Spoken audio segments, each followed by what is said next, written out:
Bonjour, bonjour, bonjour. Alors, c'est parti pour un live, un épisode que je vais vous parler du vestiaire conscient. Et la question est comment vivre entouré de beau.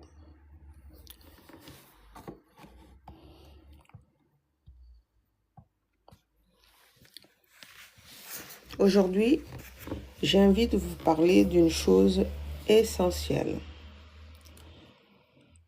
Pas d'une tendance, pas d'un concept marketing, pas de une mode, mais je veux vous parler d'une façon de vivre, d'une manière de vivre. On parle beaucoup de style, on parle beaucoup de mode, mais on parle très, très peu de ce que nous entoure réellement. Et quand je parle de ce que nous entoure réellement, je vous parle de notre vie au quotidien. Vivre entouré de beau, ce n'est pas vivre dans l'ostentation. Ce n'est pas accumuler, ce n'est pas impressionner. Vivre entouré de beau,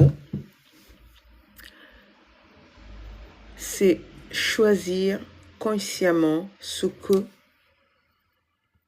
nous portons ou ce que entre dans notre vie. Et ce choix commence bien avant le vêtement. Il commence dans le regard. Je suis Célia Pal, créatrice de mode et design éco-responsable. Bienvenue à mon podcast.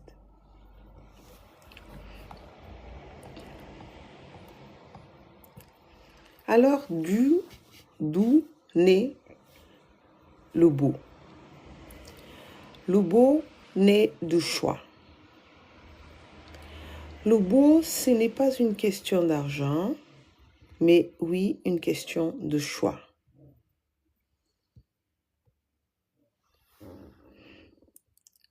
Qu'est-ce que ça veut dire choisir? Choisir, ce n'est pas acheter. Choisir, c'est dire non. Non, ce n'est pas juste pour moi. Non, ce modèle ne me correspond pas. Non, je ne veux pas porter ce que tout le monde porte. Non, je ne veux pas vivre comme vit tout le monde.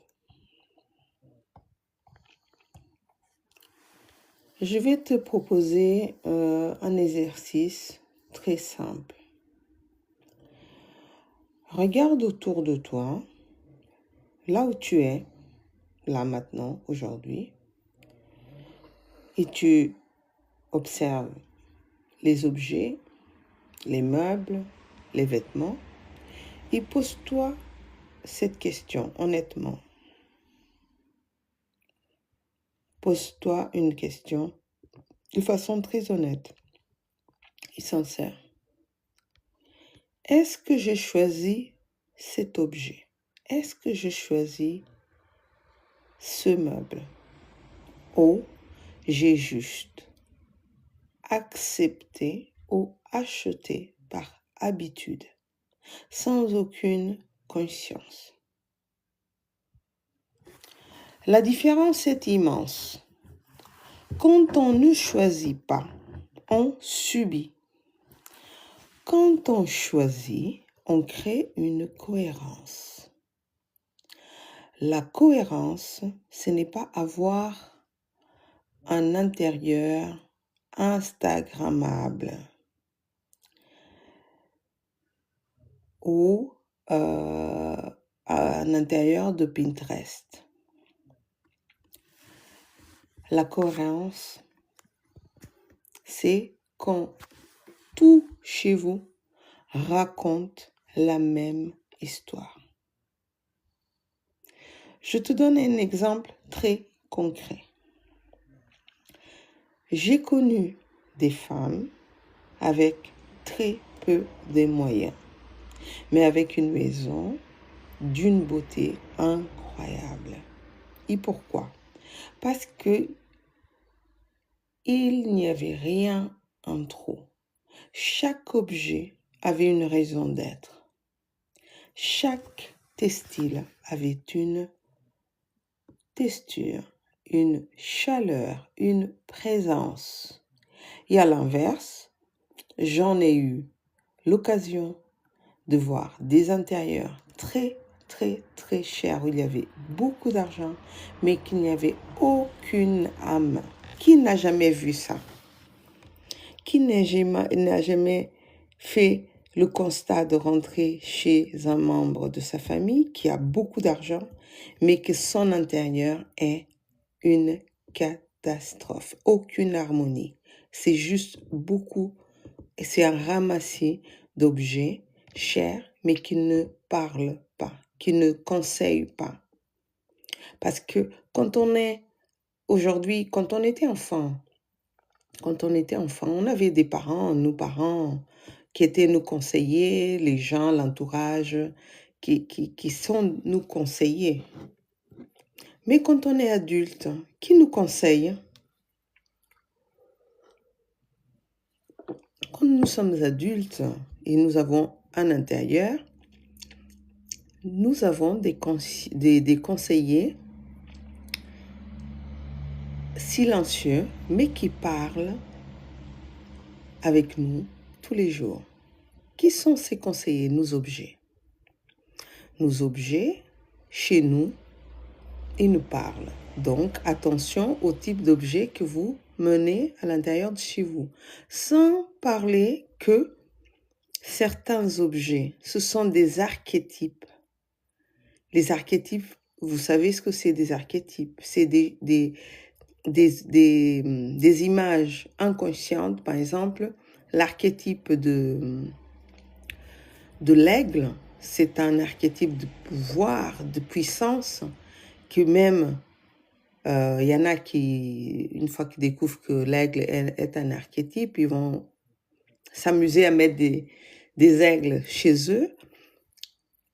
Cet archétype est tellement fort qu'il peut soit faire partir une personne qui a une énergie déjà très puissante. Attention au type d'archétype que vous posez. Le type d'archétype qu'il faut éviter, je vous le dis clairement, c'est les vaches. Il y a plein de gens qui ont des petits objets, des petites vaches noires et blancs, etc. Ça, c'est un archétype qui vous réduit, qui vous empêche d'avoir de l'énergie nécessaire, d'avancer dans vos projections. Et très souvent, les gens, quand ils lancent, c'est-à-dire les créateurs, certaines marques vont lancer en masse tel objet, tel archétype qui est à la mode, ce n'est pas anodin. C'est fait exprès pour que les gens, soit ils deviennent très posés, soit ils deviennent très agressifs, soit tous ces archétypes, si on ne connaît pas, les archétypes, si on ne connaît pas les objets qu'on a chez soi, on peut se retrouver à faire des bêtises. Juste un petit clin d'œil pour l'archétype canard, qui à un moment a été très en vogue. L'archétype canard, très attention, parce que c'est un archétype que, vous savez ce que c'est un canard, la symbolique d'un canard. Je sais même qu'il y a eu des entreprises qui avaient des petits canards qui s'envolaient dans le contrat. Et ça veut dire clairement, ici, toi, tu n'as rien à dire. Et donc, vous, inconsciemment, vous signez ce contrat sans vous rendre compte qu'en fait, vous êtes en train de signer pour vous taire et ne rien dire. Donc, je reviens à ce que j'étais en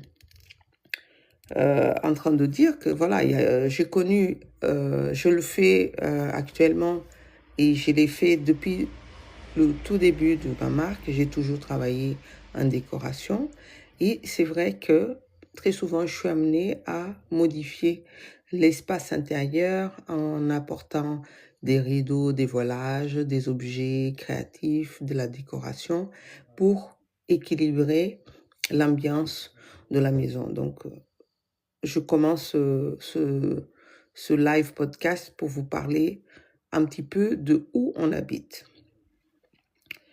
Donc,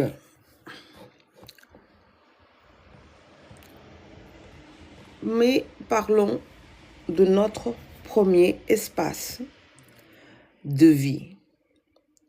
Est-ce que vous savez quel est votre premier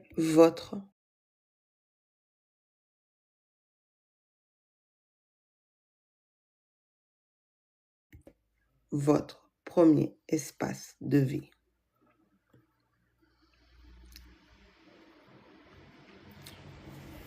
Le premier lieu dans lequel tu vis, ce n'est pas ta maison, c'est ton vêtement. Ton vêtement est en contact avec ton corps toute la journée. Ce même vêtement, il influence ta posture, ta respiration, ta manière de marcher, ta manière d'entrer dans une pièce. Je vais te proposer un autre test. La prochaine fois que tu enfiles un vêtement, demande-toi, est-ce que je me tiens plus droite? Est-ce que je me courbe? Ça, c'est pour les dames par rapport aux sous-vêtements. Il y a des sous-vêtements gainants, il y a des vêtements qui serrent trop. Il y a tout un tas de choses qui sont et qui influencent ta posture. Donc, fais ça et pose-toi ces questions. Pourquoi? Un vêtement qui t'écrase n'est jamais beau, même s'il est à la mode, même s'il est cher. Un beau vêtement, c'est un vêtement que t'accompagne. Quand moi, je crée une pièce, je pense toujours à ça. Est-ce que cette femme va se sentir présente ou déguisée? Le toucher compte, le poids du tissu compte, le grammage, la manière dont il tombe compte. Le beau, ce n'est pas ce que crie, mais ce que nous tient, ce que nous apporte du confort.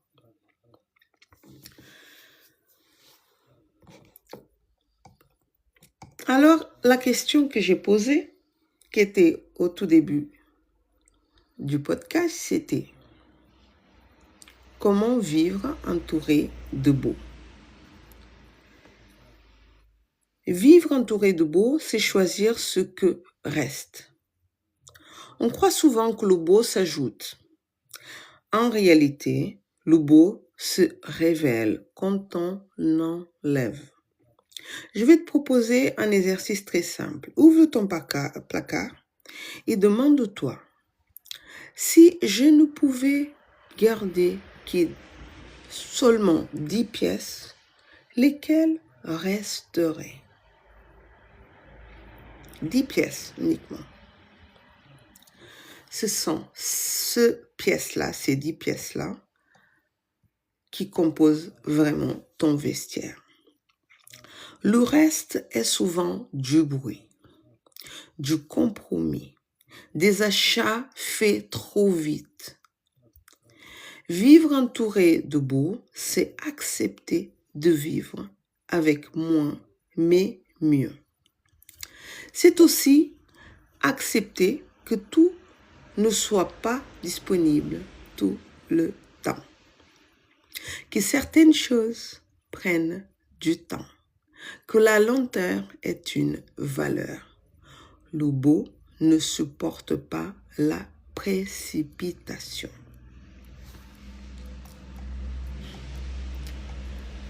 Alors le beau comme une posture intérieure, comme une posture interne. S'entourer de beau, ce n'est pas seulement esthétique, c'est profondément intime. C'est la manière dont tu parles, dont tu respectes, dont tu te présentes au monde. Je le vois tous les jours. Quand une femme commence à choisir des vêtements qui la respectent, elle change sa posture. Elle ne s'excuse plus d'exister. Le beau, ce n'est pas être parfaite. Le beau, c'est être aligné. Je l'ai dit plusieurs fois auparavant et je le dis souvent à toutes mes clientes. Le beau, c'est être aligné avec vos valeurs. Quelles sont vos valeurs?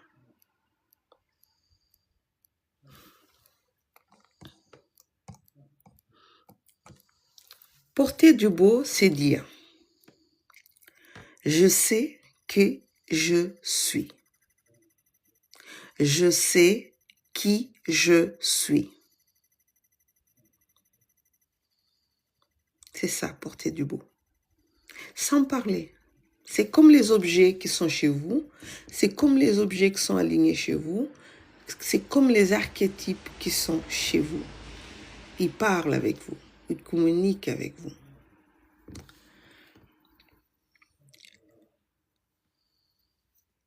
Mais ce beau-là, comment le trouver?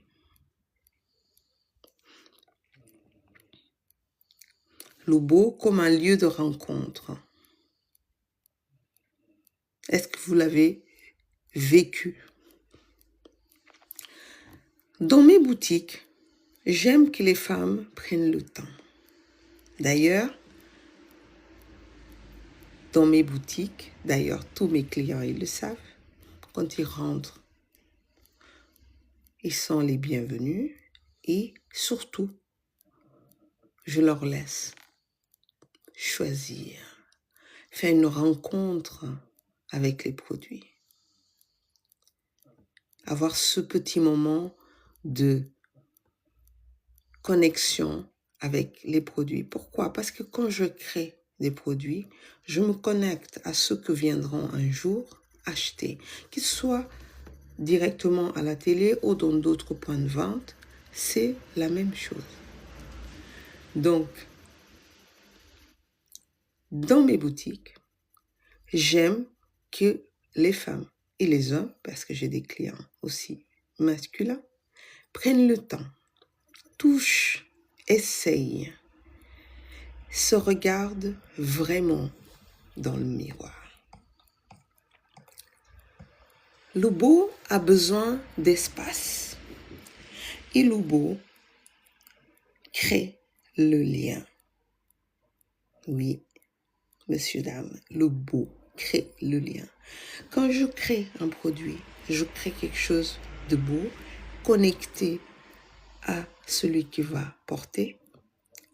Et quand le client ou la cliente se rencontre avec ce produit, il se connecte, voilà le lien.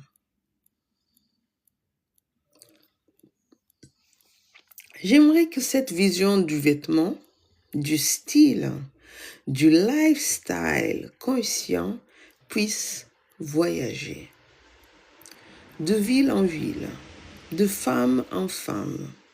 Parce que le beau, ce n'est pas un luxe, c'est une nécessité. Pour conclure, le beau, c'est un choix au quotidien. Vivre entouré de beau, ce n'est pas transformer sa vie du jour au lendemain. Vivre entouré de beau, c'est poser un choix après l'autre. C'est-à-dire que tous les jours, on est connecté avec le beau. On est dans une fréquence. Ah oui, parce que le beau, l'amour et toutes les fréquences positives ont des hertz. Et donc, si on est déjà dans la connexion, la bonne connexion, on est dans cette fréquence du beau. Et bien entendu, on connecte. Même en tant que créatrice, quand je travaille, je suis dans une fréquence. Et quand mes clients sont dans cette fréquence, ils arrivent à trouver mes produits, à découvrir mes produits. C'est très drôle parce qu'il y a des gens qui vont passer, ça fait plus d'1 an que je suis installée, aux 2 ans. Et c'est un jour, quand ils sont dans la bonne fréquence, qu'ils vont me voir. C'est incroyable ça. Donc, quand on est connecté à une fréquence de beauté, amour, harmonie, on est face au choix de se connecter au beau. Mais pour ça, nous devons observer ce que est déjà là. Tous vos atouts. Observez ce que mérite de rester. C'est-à-dire, regardez votre vêtement, vos placards, vos armoires et enlevez tout ce qui n'a rien à voir avec vous, avec le beau, tout ce qui a été acquis par d'autres gens. Ça, c'est quelque chose que j'ai observé ici en France. Les gens achètent beaucoup par angoisse, jamais parce que c'est ce que leur correspond. Ensuite, ils prennent leurs vêtements. Quand ils ne veulent plus le porter, ils vont donner à quelqu'un qu'ils imaginent avoir besoin. Ça, c'est quelque chose qui... Ça ne m'arrive plus parce que je suis cash. Mais au tout début, quand je suis arrivée, les gens voulaient me donner leurs vêtements. Or, non. Un vêtement, ça se choisit. Ça se reçoit pas un vieux vêtement de quelqu'un. Même si le vintage est à la mode, etc. Si il faut aller acheter de vintage, c'est à vous d'aller acheter. Vous avez vos raisons. Ce n'est pas à quelqu'un d'autre d'aller voir un autre adulte et dire, tiens, j'ai des vêtements pour toi, les miens, ça me va plus, je viens d'acheter d'autres et je viens te donner les miens. J'ai toujours trouvé ça très bizarre et j'en ai des gens dans mon entourage. J'en ai, parce que voilà, ils sont plus dans mon entourage parce que voilà, la vie a fait qu'ils sont éloignés, or que moi je me suis éloignée, qui venaient me donner leurs vêtements. Et à chaque fois je disais, mais désolé, le relais est là-bas, est au bout de la rue, pourquoi tu ne laisses pas au relais et tu veux me donner à moi, alors que moi je suis créatrice, je peux créer mes propres vêtements, je crée des vêtements pour d'autres gens, et toi tu veux que je porte des vêtements de la fast fashion qui toi-même ne supportes plus les porter. Donc, soit c'est un test pour savoir si je suis vraiment calée. Moi, j'imagine que ça doit être un test. C'est rien d'autre que ça. Je vois pas... Donc, du coup, comme je disais, Observez les vêtements que vous avez déjà, ce qui est déjà là. Observez ce que mérite de rester. Observez ce que demande à partir. Ralentir, ce n'est pas s'arrêter. C'est tout simplement reprendre le contrôle du rythme. Choisir autrement, ce n'est pas acheter différemment, c'est vivre différemment. Donc, voilà, c'est tout pour aujourd'hui. Si cet épisode, ce podcast t'a donné envie de regarder ton vestiaire, ton intérieur, ton vêtement qui est ta première maison, ton quotidien avec plus de conscience, alors nous avons déjà commencé quelque chose ensemble. Je vous dis à très vite pour un prochain podcast.